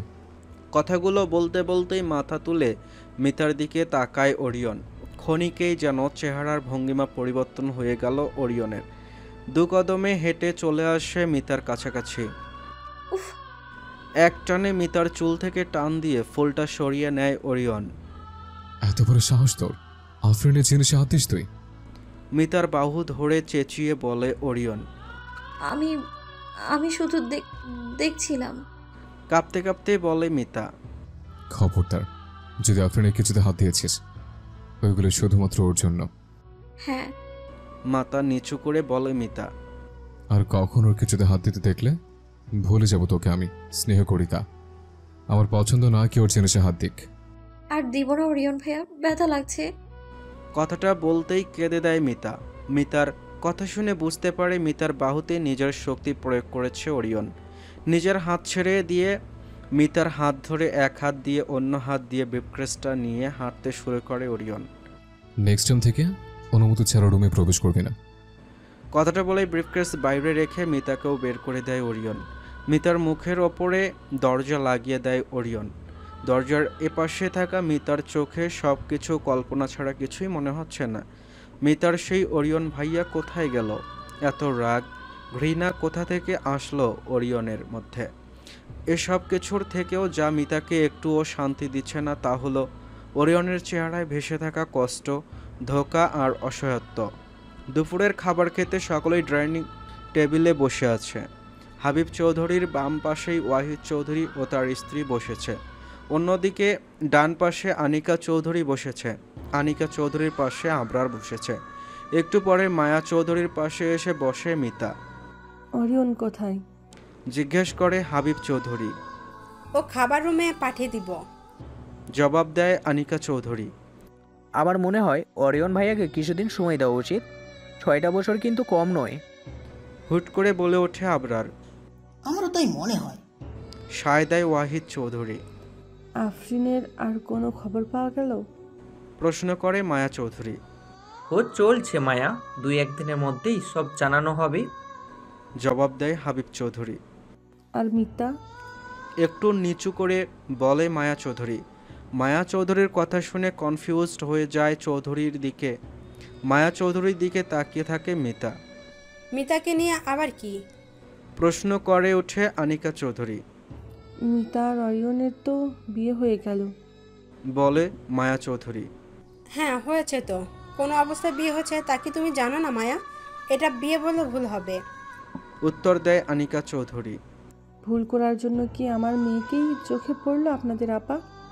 রেগে গিয়ে বলে মায়া চৌধুরী। আনিকা তুমি চুপ করো। আর মায়া শোনো। আনিকা চৌধুরীকে চুপ করিয়ে দিয়ে মায়া চৌধুরীর দিকে মনোযোগ দেয় হাবিব চৌধুরী। অরিয়নকে তো তুমি ভালো করেই চিনো। আমার মনে হয় এখন বিয়েটা নিয়ে বেশি বাড়াবাড়ি না করে যেমন যাচ্ছে সব তেমন রাখলেই ভালো হবে। কিন্তু ভাইয়া আমি আমাকে কথা বলতে দে ওয়াহিদ, আমার কথা এখনো শেষ হয়নি। মিতা এখানেই থাকবে আমার ছেলের পুত্রবধূ হিসেবে। বলে হাবিব চৌধুরী। কিন্তু বাবা, ভাইয়া মিতাকে মানবে না, তাহলে কেন শুধু শুধু দুইজনকে এই সম্পর্কে আটকে রাখবে? হুট করেই মাঝখান থেকে বলে ওঠে আবরার। বড়দের মাঝখানে কথা বলা কে শিখিয়েছে তোমাকে? হ্যাঁ, চুপ করে কথা শোনো, আর না হয় চলে যাও। কোনটা ভালো কোনটা খারাপ তা আমার জানা আছে। রাগন্ত কণ্ঠে কথাগুলো আবরারকে বলে হাবিব চৌধুরী। সরি বাবা। মাথা নিচু করে বলে আবরার। মিতা এখানেই থাকুক, আগের মতোই সব চলুক। কলেজে যাওয়া আসা সব কিছু আগের মতোই থাকবে। এরপর ওরিয়ন একটু নর্মাল হলে ওর সাথে এই ব্যাপারে কথা বলবো। কিন্তু কথাগুলো বলে থেমে যায় হাবিব চৌধুরী। কিন্তু কি ভাইয়া? প্রশ্ন করে ওয়াহিদ চৌধুরী। কিন্তু ডিভোর্স নিয়ে আমি কিছু ভাবছি না। বিয়েটা যখন হয়েই গেছে তখন এটা টেকানোর জন্য একটু চেষ্টা করা উচিত সকলের। কিন্তু আপু, নিচু স্বরে বলে ওঠে মিতা। কিন্তু আরফিন কি? আরফিন আর ওরিয়নের কেউ না, নিজেরটা ভালো। কড়া কণ্ঠে বলে হাবিব চৌধুরী। ওকে চাচু। কথাটা বলেই চুপ হয়ে যায় মিতা। ওয়াহিদ, খাওয়া শেষ হলে আমার স্টাডি রুমে আসিস, কথা আছে। টেবিল থেকে উঠে যেতে নিয়ে বলে হাবিব চৌধুরী। আচ্ছা ভাইয়া। উত্তর দেয় ওয়াহিদ চৌধুরী। চুপচাপ বসে খাবার খেতে থাকা মিতা সামনের দিকে তাকাতেই চোখে চোখ পড়ে আবরারের সাথে। আগে থেকেই মিতার দিকে তাকিয়ে আছে আবরার। মিতা কিছু না বলে মৃদু এক হাসি দিতেই আবরারও আলতো করে এক হাসি দেয়। ধীরে ধীরে মিতার উদ্দেশ্যে বলে ওঠে, everything will be all right. আলতো এক হাসি দিয়ে খাবার খেতে ব্যস্ত হয়ে পড়ে মিতা। সবকিছু ঠিক হবে না? মনে মনে ভাবে মিতা। ওরিয়নের মতো ছেলে চেয়েছিল মিতা, কিন্তু অরিয়নকে তো চায়নি। নাকি মিতারই নজর লেগে গেল অরিয়ন আর আফরিনের সম্পর্কের ওপর। কি থেকে কি ভাবছে কিছুই জানে না মিতা। শুধু জানে যা হচ্ছে তা ঠিক হচ্ছে না। 3 দিন পর ড্রয়িং রুমে সবাইকে ডেকে পাঠিয়েছে হাবিব চৌধুরী। সবাই এসে বসে অপেক্ষা করছে অরিয়নের জন্য। আবরারের পাশে বসে আছে মিতা। দোতলার সিঁড়ির সামনে অরিয়নকে দেখে যেন নার্ভাসনেস বেড়ে চলেছে মিতার। অরিয়নের দিকে তাকিয়েই চোখ নামিয়ে নেয় সাথে সাথে। বারবার মনে পড়তে থাকে রাগন্ত অরিয়নের চেহারাটা। নিজের অজান্তেই নখ কামড়াতে থাকে মিতা। পাশে বসে থাকা আবরারের নজর থেকে যেন কোনো কিছুই বাদ পড়ছে না। আলতো করে নিজের হাত দিয়ে মিতার হাত ধরে মুখ থেকে নামিয়ে নেয়। অরিয়ন সিঁড়ি বেয়ে নিচে নেমে সরাসরি গিয়ে বসে আনিকা চৌধুরীর পাশে। মিতা আর চোখে তাকায় অরিয়নের দিকে। সামনে বসে থাকা অরিয়নের পরনে সাদা টি শার্ট আর ট্রাউজার, চুল ভেজা, দেখে মনে হচ্ছে ঘুমিয়েছিল। আসার সময় চুলে আর মুখে পানি দিয়ে এসেছে। চোখের চাহনিতে কোনো মায়া ভালোবাসা কিছুই নেই। গম্ভীর এক চাহনি, মনে হচ্ছে একটা রোবট। মিতার সাথে চোখাচোখি হতেই চোখ সরিয়ে নেয় অরিয়ন। কি জন্য ডেকেছিলে? গম্ভীর কণ্ঠে বলে ওঠে অরিয়ন। আরফিনের মিসিং হওয়া নিয়ে কথা বলতে। বলে ওঠে হাবিব চৌধুরী। আফরিনকে পাওয়া গেছে? কোথায় আফরিন? অন্য ছেলের কথাটা মিথ্যে, তাই না? ডেসপারেটলি একের পর এক প্রশ্ন করতে থাকে অরিয়ন। আফরিনের নাম শুনতেই যেন এক আশার আলো ফুটে উঠল চোখে। আফরিনের কি অবস্থা এখন ভাইয়া? আইজিপি কি জানালো? বলে ওঠে মায়া চৌধুরী। পুলিশ যা সন্দেহ করেছিল তাই। আরফিন কোনো ছেলের সাথেই পালিয়েছে। যেই ছেলের সাথে পালিয়েছে সে আরফিনের এক ক্লাসমেট ছিল। আরফিনকে যেদিন থেকে পাওয়া যাচ্ছে না সেদিন থেকে ওই ছেলেকেও পাওয়া যাচ্ছে না। কথাগুলো বলে একটু অপেক্ষা করে হাবিব চৌধুরী। আরফিনের কোনো খবর না পাওয়া নিয়ে পুলিশ সন্দেহ করছে অনেক দিন ধরেই। এই প্ল্যান করা হয়েছিল যেন বর্ডার পার করে ফেললেই ওদের আর কেউ খোঁজ না পায়। নিজে থেকে না পালালেই এরকম হওয়ার কথা না, বলে ফেলে হাবিব চৌধুরী। হাবিব চৌধুরীর কথা শুনে নিজের স্বামীর দিকে তাকাতেই মায়া চৌধুরী বুঝতে পারে হাবিব চৌধুরী যা বলছে তা আগে থেকেই জানতে পেরেছে ওয়াহিদ চৌধুরী। কান্নায় ভেঙে পড়ে মায়া চৌধুরী। পাশে বসে থাকা মিতা নিজের মাকে জড়িয়ে ধরে নিজেও কান্না করতে থাকে। আজ থেকে এই মেয়ে মরে গেছে আমার জন্য। কান্না করতে করতে বলে মায়া চৌধুরী। অরিয়ন কোনো কথা না বলেই উঠে নিজের রুমে চলে যায়। অরিয়নকে না জানালো পারতে হাবিব। বলে আনিকা চৌধুরী। বলাটা দরকার ছিল আনিকা, এখন ও আর আরফিনের আশায় থাকবে না। বলে হাবিব চৌধুরী। 1 মাস পর 1 মাস ধরে এ বাড়িতেই থাকছে পারমিতা। যদি আগের আর এখানকার মধ্যে তফাৎ শুধু এটাই, আগে এই বাড়িতে মিতা বেড়াতে আসতো আর এখন একেবারেই আছে। এখান থেকে কলেজ থেকে শুরু করে সবটাই করছে। মন চাইলে নিজের বাড়িতে গিয়ে মা বাবার সাথেও দেখা করে আসে মিতা। যদিও ওটাও মিতার আসল বাড়ি নয়, তবুও ছোট থেকে থাকার কারণে সেটাই মিতার আসল বাড়ি হয়ে উঠেছে। এই 1 মাসে মিতা সব থেকে বেশি মিস করেছে আফরিনকে। আফরিন ছাড়া সব কিছু কেমন যেন শূন্য শূন্য লাগে। এরপর মিস করেছে মিতার অরিয়ন ভাইয়াকে। হাসি খুশি থাকা সেই অরিয়ন কোথায় গেল তা মিতা জানে না। এই 1 মাসে মিতার সাথে খুব কমই দেখা হয়েছে অরিয়নের। আর যখন দেখা হয়েছে তখন এক প্রকার ইগনোর করেই চলে গেছে। আজ কলেজে মিতার কেমিস্ট্রি ক্লাস টেস্ট হওয়ার কথা। সকাল 6টা থেকেই উঠে পড়া শুরু করেছে মিতা। পড়ালেখা নিয়ে কম্প্রোমাইজ করতে পছন্দ করে না মিতা। সকাল 8টা বাজতেই তাড়াতাড়ি করে গোসল সেরে কলেজ ড্রেস পরেই চুলগুলো ছেড়ে দিয়ে নাস্তা খেতে নিচে চলে আসে। শালাপু, তাড়াতাড়ি নাস্তা দাও। নাস্তা চাইতে চাইতেই হাবিব চৌধুরীর পাশে গিয়ে বসে মিতা। Good morning Mita. বলে হাবিব চৌধুরী। গুড মর্নিং চাচু। হেসে উত্তর দেয় মিতা। আজ এত সকাল সকাল এক্সাম আছে নাকি? হ্যাঁ চাচু, নাস্তা খেয়ে বের হয়ে পড়বে এক্ষুনি। অরিয়ন ব্রিফকেস হাতে নিয়ে নাস্তার টেবিলে হাবিব চৌধুরীর পাশে গিয়ে বসে। হঠাৎ করেই অরিয়নকে দেখে অবাক হয়ে যায় মিতা। সাদা শার্ট, কালো প্যান্ট আর কোটে সব সময় অরিয়নকে দেখে এসেছে মিতা। প্রতিদিন সকালে অফিসে গেলে এভাবেই যায় অরিয়ন, কিন্তু আজ এত সকালে দেখা হয়ে যাবে তা কখনোই ভাবতে পারেনি মিতা। গুড মর্নিং অরিয়ন ভাইয়া। অরিয়নের দিকে তাকিয়ে বলে মিতা। Good morning. নিজের খাবারের দিকে তাকিয়ে বলে অরিয়ন। মিতা আর কোনো কথা না বলে নিজের নাস্তা খেতে ব্যস্ত হয়ে পড়ে। আজ এত সকালে অফিস কেন যাচ্ছিস? অরিয়নকে প্রশ্ন করে হাবিব চৌধুরী। আজ একটা নতুন সাইটে যেতে হবে, তাই। ও, আমার খাওয়া শেষ, যাচ্ছি আমি। বলে উঠে যায় মিতা। মিতাকে তোর সাথে নিয়ে যা, গাড়ি করে কলেজে নামিয়ে দিস। অরিয়নের দিকে তাকিয়ে বলে হাবিব চৌধুরী। হাবিব চৌধুরীর কথা শুনে দাঁড়িয়ে পড়ে মিতা। কিছু না বলে তাকিয়ে থাকে অরিয়নের দিকে। অরিয়ন নিজের বাবার দিকে তাকিয়ে আছে এক দৃষ্টিতে। আচ্ছা, বলে অরিয়ন। মিতা যেন বিশ্বাস করতে পারছে না। তাড়াতাড়ি রেডি হয়ে আয়, মিতা না হয় অরিয়ন রেখেই চলে যাবে। বলে হাবিব চৌধুরী। আচ্ছা চাচু। কথাটা বলেই দৌড়ে নিজের রুমে চলে যায় মিতা। তাড়াতাড়ি করে দুটো বেনি করে বই খাতা সব গুছিয়ে নিয়ে কাঁধে ব্যাগ নিয়ে নিচে নেমে আসে মিতা। দরজার সামনে ব্রিফকেস হাতে দাঁড়িয়ে আছে অরিয়ন। মিতাকে আসতে দেখেই গাড়িতে গিয়ে বসে পড়ে অরিয়ন। মিতাও গিয়ে অরিয়নের পাশে বসে। ড্রাইভার গাড়ি চালাতে ব্যস্ত। 5 মিনিট ধরে গাড়ি চলছে, তাও অরিয়ন বা মিতা কেউ কোনো কথা বলছে না। নিজের মোবাইলের দিকে তাকিয়ে রয়েছে অরিয়ন। অন্যদিকে আর চোখে একটু পর পর অরিয়নের দিকে তাকিয়ে অরিয়নকে দেখছে মিতা। কিছু বলবি? হঠাৎ করে বলে ওঠে অরিয়ন। হুট করেই অরিয়নের কথা শুনে ভয়ে লাফিয়ে ওঠে মিতা। না না, কিছু বলবো না। আমতা আমতা করে জবাব দেয় মিতা। তাহলে এইভাবে বলদের মতো তাকিয়ে আছিস কেন? মিতার দিকে তাকিয়ে প্রশ্ন করে অরিয়ন। আমি তাকিয়ে আছি তা তুমি কিভাবে বুঝলে? মনে মনে ভাবে মিতা। মিতার কথাটা যেন অরিয়ন বুঝতে পারল মিতার চেহারা দেখে।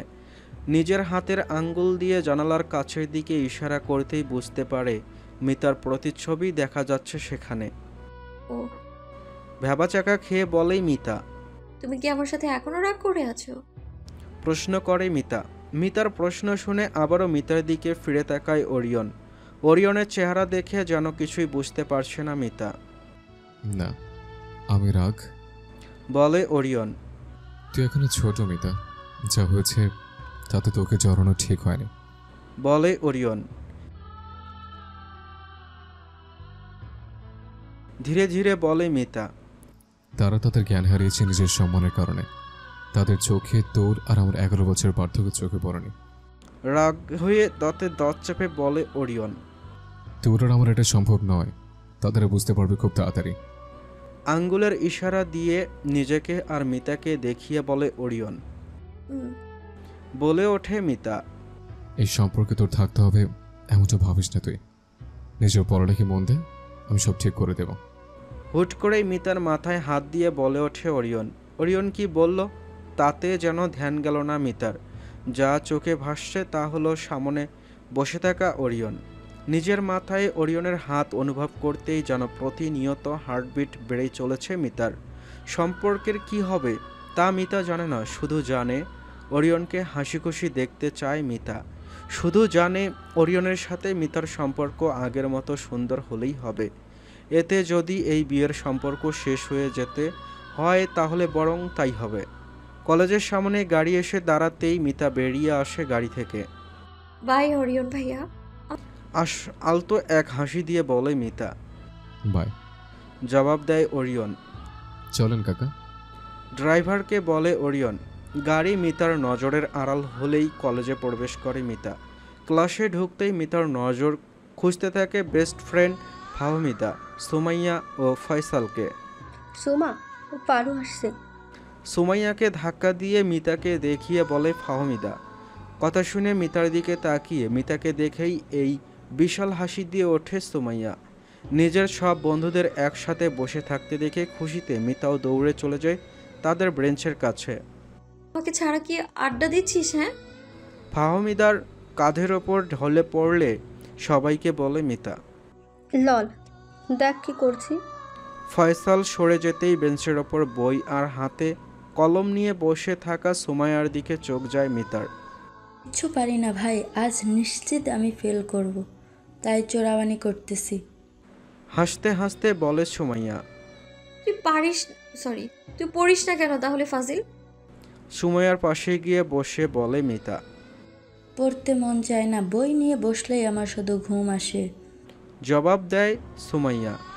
ওকে শুধু বাদরামি করতে দে, দেখবি সবার আগে থাকবে। বলে ফয়সাল। তুই আমাদের সাথে বসলে ভালো হতো, কিন্তু ওই বাজি স্যার সব সময় তোকে আলাদা বসায়। বলে ফাহমিদা। আমিও তো চাই তোদের সাথে বসতে, কিন্তু স্যারটা বেশি খারাপ। বলে মিতা। ক্লাস শুরুর ঘন্টা বাজতেই ঘড়ির দিকে তাকায় সবাই। ওকে ফেল করার টাইম চলে এসেছে। মুখ ভেংসি দিয়ে বলে সুমাইয়া।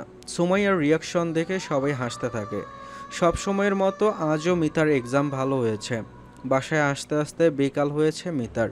একটু রেস্ট নিয়ে ড্রয়িং রুমে বসে বসে আইসক্রিম খাচ্ছে আর টিভি দেখছে মিতা। কলিং বেলের আওয়াজ শুনতেই ঠিক করে বসে মিতা।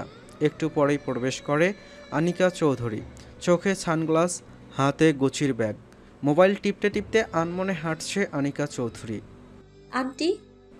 আনিকার পেছন পেছন গিয়ে ডাকতে থাকে মিতা। আন্টি। আবারও ডাক দেয়, কিন্তু আনিকা চৌধুরী থেকে কোনো রিয়াকশন না পেয়ে বুঝতে পারে কানে ব্লুটুথ থাকার কারণে মিতার ডাক শুনতে পাচ্ছে না। তাই নিজের হাত দিয়ে স্পর্শ করে আনিকা চৌধুরীকে। আন্টি। নিজের শরীরে কারো স্পর্শ অনুভব করতেই ফিরে তাকায় আনিকা চৌধুরী। সামনে দাঁড়িয়ে থাকা পারমিতাকে দেখেই বিরক্তি প্রকাশ পায় চেহারায়। কান থেকে ব্লুটুথ খুলে ভ্রু কুঁচকে বলে। কি হয়েছে, ডাকছিস কেন? আর গায়ে হাত দিতে কতবার না করেছি তোকে? নিজের হাত দিয়ে দরজায় দাঁড়িয়ে থাকা ড্রাইভারকে দেখিয়ে বলে মিতা। আচ্ছা আচ্ছা। কথাটা বলেই দরজার কাছে চলে যায় আনিকা চৌধুরী। নিজের জায়গায় গিয়ে আবারও বসে পড়ে মিতা। আগে স্কুল কলেজ থেকে ফিরলেই বাকি সময় আফরিন বা মায়া চৌধুরীর সাথে কেটে যেত, কিন্তু এই বাড়িতে আসার পর থেকে বেশিরভাগ সময় একা একাই কাটাতে হচ্ছে মিতার। আনিকা চৌধুরী মিতাকে দেখলে যেন এক প্রকার এড়িয়েই চলে। হাবিব চৌধুরীর সাথে সকালে ছাড়া দেখাই হওয়ার সুযোগ হয় না মিতার। আর আফরিনের ঘটনার পর থেকে ওরিয়ন কাজে নিজেকে এতটা ব্যস্ত রেখেছে যে নিজের মতো একাই রুমে সময় পার করে দেয়। একমাত্র আবরারের সাথেই সময় কাটাতে পারে মিতা। টিভি দেখতে থাকা মিতার আনিকা চৌধুরীর চেহারাটা সামনে ভাসতেই চোখে পানি চলে আসে। এমন নয় তুমি সবার সাথে এরকম, তাহলে আমার সাথেই কেন এমন তুমি? কেন অন্যদের পছন্দ করো আর আমাকে দেখলে এত ঘৃণা প্রকাশ পায় তোমার? নিজে নিজে ভাবে মিতা। নিজের রুমের টেবিলে বসে পড়েছে মিতা। মোবাইলে মেসেজের নোটিফিকেশন শুনলেও পরে দেখবে ভেবে পড়তে থাকে মিতা। আগামীকাল উচ্চতর গণিত পরীক্ষার মিতার। এই ম্যাথটাই মিতার জীবন কঠিন করে তুলেছে, তাই বারবার চেষ্টা করে আর টিউশন টিচার থেকে সব বুঝে নিয়েছে মিতা। উফ, সব শেষ কালকের পড়া। হাত পা টান করতে করতে খুশি হয়ে বলে মিতা। ঘড়িতে 10:30 বাজে। যদিও শায়লা খাবার খাওয়ার জন্য ডেকেছিল, কিন্তু পড়ার মাঝখানে যেতে চায়নি মিতা। এখনই ডিনার শেষ করেই শুয়ে পড়বে। খুশিতে মোবাইল হাতে নিয়ে বিছানায় টান হয়ে শুয়ে পড়ে মিতা। মোবাইলের লক খুলে ওয়াইফাই অন করতেই একের পর এক মেসেজ আসতেই থাকে গ্রুপে। এত কথা কিভাবে বলিস তোরা? মনে মনে ভাবে Mita. Best to gang 240+ message. কি এত কথা হচ্ছে জানার জন্য ইনবক্সে প্রবেশ মিতা। ওই কবিরের উপর গজব পড়বেই। আমি নিশ্চিত স্যারের তার বউয়ের সাথে ঝগড়া হয়েছে। আমি দোয়া করি কাল স্যারের পেট খারাপ হোক, আল্লাহ বিচার করুক ওনার। স্যারকে এত গালি দিচ্ছে দেখে হেসে ফেলে মিতা। কি হয়েছে তোদের? স্যারকে এত গালি দিচ্ছিস কেন? বেটা গালি খাওয়ার কাজ করেছে তাই। কেন জানিস না কি করছে? না, কি হয়েছে? মিতা কাল সত্যি সত্যি পারুল হয়ে যাবে। হাসির ইমোজি। কি হয়েছে বলবি তো? স্যার কাল এক চ্যাপ্টার বাড়াইয়া দিছে এক্সামের জন্য। কি? কখন? আমি জানি না কেন। সন্ধ্যায় কাল আমাদের সাথে ফেলের লাইনে পারুও থাকবে, শুনেই খুশি লাগছে। আল্লাহ বিচার করবে স্যার। সব সময় এমন প্যাচ লাগায় উনি। আগে কেন বলেন না? সবগুলো পড়তে যা এখন। উফ। মিতা আর কোনো কথা না বলেই স্যারের সাথে অ্যাডে থাকা গ্রুপে গিয়ে ম্যাথের অধ্যায় দেখেই মাথায় হাত দিয়ে বসে পড়ে। এই অধ্যায়টা এখনও ধরেনি মিতা। যখন স্যার করিয়েছিল তখন বিয়ে নিয়ে ব্যস্ত থাকায় কলেজে যেতে পারেনি। এত রাতে স্যারকেই বা কীভাবে কল। কবির স্যার, আপনি একটা খবিশ। রাগে হয়ে দাঁতে দাঁত চেপে বলে মিতা। তাড়াতাড়ি করে বই খাতা আর কলম নিয়ে দৌড়ে চলে যায় আবরারের রুমের সামনে। আরিয়ান ভাইয়া। দরজায় নক করে বলে মিতা। আরিয়ান ভাইয়া, আরিয়ান ভাইয়া। কোনো জবাব আসতে না দেখে হ্যান্ডেল ধরে পুশ করতেই দরজা খুলে যায়। রুমের মধ্যে ঘোর অন্ধকার। আবরার রুমে, ড্রয়িং রুমে আছে ভেবে নিচে নেমে আসে মিতা। আবরারকে কোথাও দেখতে না পেয়ে শায়লার কাছে চলে যায় মিতা। শায়লা আপু। কি হয়েছে মিতা? খাবার দিব এখন? জিজ্ঞেস করে শায়লা। শায়লা এই বাড়ির হেল্পিং হ্যান্ড হিসাবে কাজ করছে 2 বছর ধরে। বয়স 29 বা 30 হবে। আরিয়ান ভাই কি বাসায় আসেনি এখনো? না, কেন? না, এমনিতেই একটু হেল্প লাগতো তাই। মন খারাপ করে বলে মিতা। পরক্ষণে কিছু ভাবতে খুশি হয়ে যায়। শায়লা আপু আমায় একটু হেল্প করবে? কাছাকাছি গিয়ে বলে মিতা। কি হেল্প? যা বলবে তাই করব। আলতো এক হাসি দিয়ে বলে শায়লা। আমাকে ম্যাথ করে দিতে পারবে? এই যে এই অধ্যায়। তুমি তো জানোই আমি আর্ট নিয়ে পড়ছি, ম্যাথে একদম কাঁচা আমি। মন খারাপ করে বলে শায়লা। পারবে না? মন খারাপ করে বলে মিতা। মাথা নাড়িয়ে না বোঝায় শায়লা। ওকে, আরিয়ান ভাই আসলে আমায় ডেকে দিও। ওকে। কথা বলেই নিজের রুমের দিকে আগতে থাকে মিতা। সিঁড়ি বেয়ে ওপরে উঠে নিজের রুমের দিকে আগাতেই চোখ যায় এক কর্নারের শেষের রুমের আলো জ্বলতে দেখে। রুমটা ওরিয়নের। একবার কি গিয়ে দেখবো? মনে মনে ভাবে মিতা। আগে অনেকবারই মিতাকে পড়ালেখায় হেল্প করেছে ওরিয়ন। ধীরে ধীরে হাঁটতে হাঁটতে রুমের দরজার সামনে এসে দাঁড়ায় মিতা। নক করতে গিয়েও যেন সাহস পাচ্ছে না মিতা। থাক, লাগবে না কথাটা ভেবেই চলে যেতে হাতে থাকা উচ্চতর গণিত বইয়ের দিকে চোখ যেতেই আবারও দাঁড়িয়ে পড়ে Mita. I hate you Kabir sir. রাগ হয়ে মিনমিন করে বলে মিতা। ভয় ভুলে দরজায় নক করে মিতা। কোনো উত্তর আসে না। আবারও নক করে মিতা। এবারও কোনো উত্তর আসে না। তৃতীয়বার নক করেও কোনো উত্তর না পেয়ে চলে যেতে নেয় মিতা। কামেন। ভেতর থেকে উত্তর আসে। আরিয়ানের কথা শুনে আস্তে আস্তে দরজা খুলে ভেতরে ঢোকে মিতা। সামনেই দাঁড়িয়ে আছে ওরিয়ন। পরনে শুধু ট্রাউজার। দেখে মনে হচ্ছে মাত্র গোসল সেরে এসেছে। তোয়ালে দিয়ে নিজের চুল মুছতে ব্যস্ত ওরিয়ন মিতাকে এখনও খেয়াল করেনি। নিজের জায়গায় চুপ করে দাঁড়িয়ে থাকলো মিতা। অপেক্ষা করছে ওরিয়নের ঘুরে তাকানোর। ওরিয়ন ঘুরে তাকাতেই মিতাকে দেখে কিছুটা অবাক হয়। এত রাতে কি করতে এসেছে বুঝতে পারছে না ওরিয়ন। সামনে দাঁড়িয়ে থাকা মিতার চুল খোপা করা, খোপার একপাশে কলম গোজা, পরনে পায়জামা ছুট।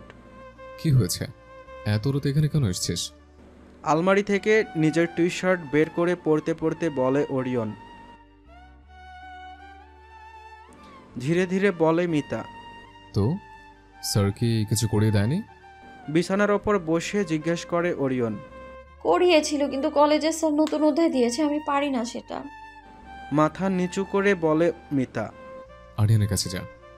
কথাটা বলে নিজের ল্যাপটপ নিয়ে বসে ওরিয়ন। আরিয়ান ভাই বাসায় আসেনি এখনো, জবাব দেয় মিতা। তাহলে আসলে করিস, এখন যা, আমি হেল্প করতে পারবো না। মিতার দিকে তাকিয়ে বলে ওরিয়ন। ওরিয়নের কথা শুনে মন খারাপ হয়ে যায় মিতার। এত আদর করতে কি শুধু আফরিন আপুর জন্যই? আপু নেই তাই কি আমার প্রতি আদরও নেই? মনে মনে ভাবে মিতা। ওরিয়নের এরকম ব্যবহার কেন যেন খুব কষ্ট দেয় মিতাকে। মন খারাপ করে বেরিয়ে যেতে নেয় মিতা। পরি? পেছন থেকে ওরিয়নের কথা শুনেই মুখে হাসি ফুটে ওঠে মিতার। পরি পরি বলে মিতাকে আর কেউ ডাকে না। ওরিয়ন কেন পরি ডাকে তাও মিতা জানে না, শুধু জানে ওরিয়নের মুখ থেকে প্রতিবার পরি ডাকটা শুনলেই মন ভালো হয়ে যায় মিতার। জি অনিয়ন ভাইয়া। খুশি হয়ে বলে মিতা। যাবার সময় দরজা লক করে যাস। ল্যাপটপের দিকে তাকিয়ে থেকেই বলে ওরিয়ন। ওরিয়নের কথা শুনতেই যেন মুখ থেকে হাসিটা নাই হয়ে গেল মিতার। হয়তো ওরিয়ন আবার আগের মতো হয়ে গেছে ভেবেছিল মিতা। আচ্ছা, প্রথম ভালোবাসা কি এমনই? প্রথম ভালোবাসা কি মানুষকে সত্যিই পরিবর্তন করে দেয়? প্রথম ভালোবাসা কি সত্যিই ভোলা যায় না? অরিয়ন ভাইয়া কি আর আগের মতো হবে না? কথাগুলো ভাবতেই চোখের কোণে পানি চলে আসে মিতার। দরজা লক করে রুম থেকে বেরিয়ে আসে মিতা। ওরিয়ন হারিয়েছে আফরিনকে, আর মিতা হারিয়েছে তার আইডল আফরিনকে, তার বেস্ট ফ্রেন্ড ওরিয়ন ভাইয়াকে।